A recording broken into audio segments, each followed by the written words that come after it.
Bonjour mesdames et messieurs, bon réveil, bienvenue dans ce journal. Réuni en Conseil des ministres hier mercredi, le gouvernement a planché sur les difficultés liées à la commercialisation du cacao pour cette campagne 2017. Au cours de ce conseil, le gouvernement a également fait un point de la phase d'enrôlement des souscripteurs des sociétés d'agrobusiness en vue du remboursement des capitaux investis. De nouvelles mesures concernant la mise en œuvre de la couverture maladie universelle ont aussi été arrêtées. Le reportage de Jérôme Kofi Abolin dans nos prochains journaux. L'unité de lutte contre la criminalité transnationale organisée vient de mettre fin aux activités illicites d'une usine clandestine de fabrication de médicaments et de produits pharmaceutiques. Près de 500 millions de francs CFA de produits sont saisis par les hommes de cette unité. Godefroy Okambawa. Riviera Abata, dans ce quartier de la commune de Cocody, se trouve ce bâtiment. À l'entrée, première vue, l'impression d'une société d'imprimerie. Faux décor. Derrière ces toilettes du bâtiment se cache une unité industrielle clandestine de fabrication de faux médicaments et de produits pharmaceutiques. Après avoir inspecté l'entrepôt, nous remarquons différentes listes de médicaments. Des antibiotiques, des antipaludiques, des anti-inflammatoires, des produits alimentaires et même du lait infantile.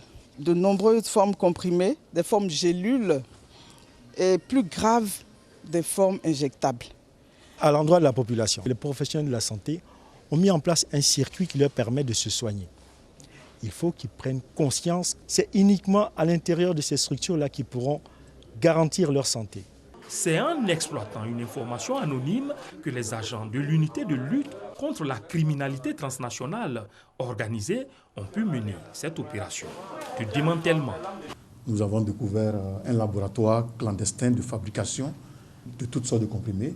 Il faudrait que les gens sachent que ces comprimés qui sont fabriqués nuisent à la santé des gens. Près de 500 millions de francs CFA de médicaments et de produits pharmaceutiques sont saisis. Les faussaires d'origine chinoise sont mis aux arrêts pour nécessité d'enquête, selon le directeur opérationnel de l'unité de lutte contre la criminalité transnationale organisée. Le reportage de Godefroy Okambawa a été commenté pour vous par Adama Kone. Les experts ivoiro-burkinabés, après avoir effectué une mission d'évaluation portant sur les besoins des personnes déguerpies 8 mois plus tôt du parc national Montpeko, ont fait des recommandations aux autorités. C'était lors de la présentation officielle de leur rapport de mission qui s'est tenue le 19 février dernier. F. Boué. Pendant 3 jours, la délégation mixte d'experts ivoiro-burkinabés et les acteurs humanitaires ont parcouru 12 des villages riverains au parc national du Montpeko à la rencontre des ex-infiltrés. En effet, plus de 52 000 personnes, dont une forte communauté burkinabé, se sont installées dans les villages riverains depuis l'évacuation en juillet 2016. Ce comité mixte est donc là pour l'évaluation de la situation post-évacuation. Nous avons décidé de mettre les populations par groupe de communautés afin de permettre à ces populations de pouvoir échanger librement. Nous sommes là pour effectivement les écouter, constater de visu en fait la situation, répertorier en fait les différentes préoccupations, les besoins que nous allons à notre retour bien sûr rendre compte. Des échanges francs au cours desquels tous les sujets ont été abordés, entre autres les besoins humanitaires en cours, l'état des infrastructures sociales de base, surtout l'éducation, la santé, l'eau et l'assainissement, les questions de cohésion sociale, la sécurité, la gestion durable du parc, les possibilités d'insertion socio-économique pour ceux qui voudraient rester, les mesures d'accompagnement pour les retours volontaires. Ce que moi je veux, si le gouvernement peut m'aider pour partir au pays. Jusqu'à présent, 6 mois je suis là, c'est parce que je n'ai pas de moyens pour déplacer pour partir. Après la collecte des données liées à toutes ces préoccupations, l'heure est à la présentation du rapport d'évaluation. Et cela en présence de Maria Toukone, ministre de la Femme, de la Protection de l'Enfant et de la Solidarité. Le comité mixte recommande entre autres au gouvernement ivoirien et burkinabé la mobilisation des ressources adéquates pour le retour volontaire et la réinsertion dans les meilleurs délais, la mobilisation des ressources adéquates pour l'assistance alimentaire et l'accès aux services sociaux de base, l'organisation des audiences foraines pour la délivrance des documents d'état civil et administratif. Ce rapport sera remis conjointement à la Côte d'Ivoire et au Burkina. Dans ce rapport, il y a des recommandations pour la Côte d'Ivoire des recommandations pour le Burkina Faso et chacune des parties va jouer sa partition afin que les questions, difficultés qui ont été relevées et défis qui ont été relevés sur le terrain soient jugulés le plus rapidement possible. À la tête de la délégation d'experts burkinabés, Maxime Yabré, pour sa part, s'est réjoui de la bonne cohabitation entre les ex-infiltrés et les populations d'accueil, salue les efforts du gouvernement ivoirien et rassure que son pays jouera sa partition. Nous n'avons enregistré aucune mésentente entre ceux qui sont sortis de la forêt et les populations d'accueil. Il est recommandé à la partie burkinabé de préparer un plan pour recevoir ceux qui vont venir et œuvrer à leur réinsertion dans leur pays. Pour rappel, cette mission s'inscrit dans le cadre du suivi de la 5e conférence du traité d'amitié et de coopération ivoiro-burkinabé tenue en juillet 2016 à Yamoussoukro en ce qui concerne le chapitre sur l'évacuation du parc national du Mont Peko. En 2007, la journée mondiale du scoutisme a coïncidé avec le centenaire du scoutisme, une occasion de jeter un œil neuf sur le Boy Scout et leur fondateur Lord Robert Baden-Powell. Ce fondateur, convaincu que l'on peut apporter énormément aux jeunes en leur proposant de devenir acteurs de leur propre éducation, a jeté les bases du scoutisme. Aujourd'hui encore, le scoutisme fait vibrer de nombreux jeunes, que ce soit en Afrique, en Europe ou partout ailleurs dans le monde. Lord Baden-Powell, le fondateur du scoutisme, a été enterré au Kenya. Mais c'est en Grande-Bretagne, sa terre natale, qu'il fonda le mouvement en 1907. À la retraite, il a pensé à créer une association qui va permettre aux jeunes d'apprendre l'art de faire la paix que l'art de faire la guerre. C'est ainsi qu'il a convoqué un camp en Angleterre sur l'île de Brancy en 1907. Et c'était le premier camp du scoutisme avec 24 jeunes sur une île. Le scout est reconnaissable au premier regard par le port d'un foulard au cou. Le fondateur du scoutisme, Lord Baden-Powell, a été fortement impressionné par le jamboree des Zoulous pendant une mission militaire en Afrique du Sud.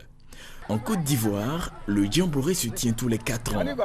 C'est une occasion d'échange culturel, de partage d'expériences entre les participants venus des 15 régions scouts que compte la Côte d'Ivoire. Nous apprenons aux jeunes à se rendre utiles. Nous leur apprenons à eux-mêmes se soutenir, comprendre comment on vit. Et notre vie, ce n'est pas vie d'université. C'est l'éducation. Sachez que l'éducation et l'instruction font deux factures différentes. C'est la discipline que nous demandons ici. Ce n'est pas la passion militaire. Nous apprenons à des enfants résolus pour qu'à l'avenir, ils puissent eux-mêmes ressembler à des adultes. Après le voix et en cœur, le scoutisme africain, dans le noble idéal nous rassemble. C'était un reportage de nos confrères de RTI Bouaké. Actualité internationale en bref. Des combats dans l'est de la RDC ont impliqué les forces armées congolaises et des éléments du M23 hier, mercredi 22 février, dans la région de Bissanga.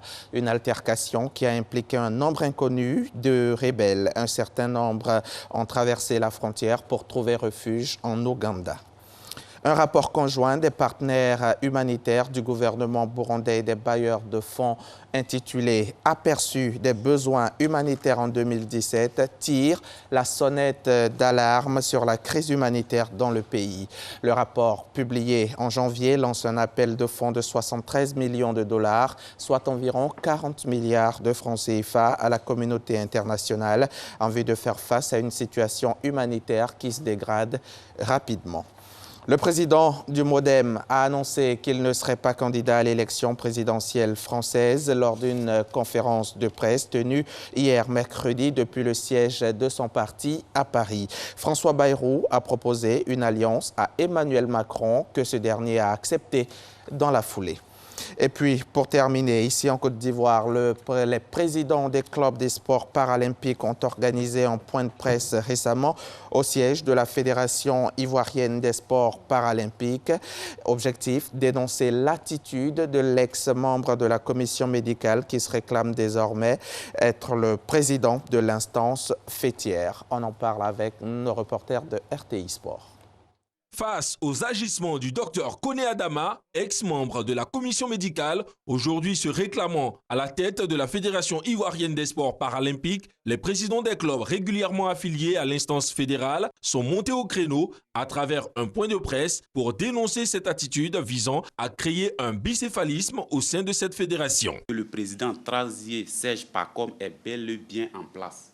Les clubs que nous représentons ici n'ont jamais convoqué d'AG pour demander la destitution du président de la fédération et élire un autre président à la place du président Trazier Serge Pacom, que nous avons élu en décembre 2015 et dont le mandat court jusqu'en 2019. Paroles des mandants ne resteront pas impunis au regard de ces comportements antilégalistes qui visent à semer le trouble et la confusion dans l'esprit de la population ainsi que des acteurs du sport pour personnes handicapées. Koné Adama et ses complices devront répondre de leurs actes devant les juridictions compétentes de notre pays. Situation qui ne laisse pas indifférent Koné Adama, triple champion, par ailleurs l'athlète paralympique le plus titré au monde. Vraiment c'est honteux parce que nous avons créé cette fédération dans le but d'aider les personnes handicapées. Et aujourd'hui je constate que ceux même qui créent Zigzani, c'est les personnes handicapées. Pour rappel, les 8 clubs affiliés à la fédération ont pris part à cette réunion pour établir la vérité sur cette supposée élection de Koné Adama. Fin de ce journal, bonne journée sur RTI.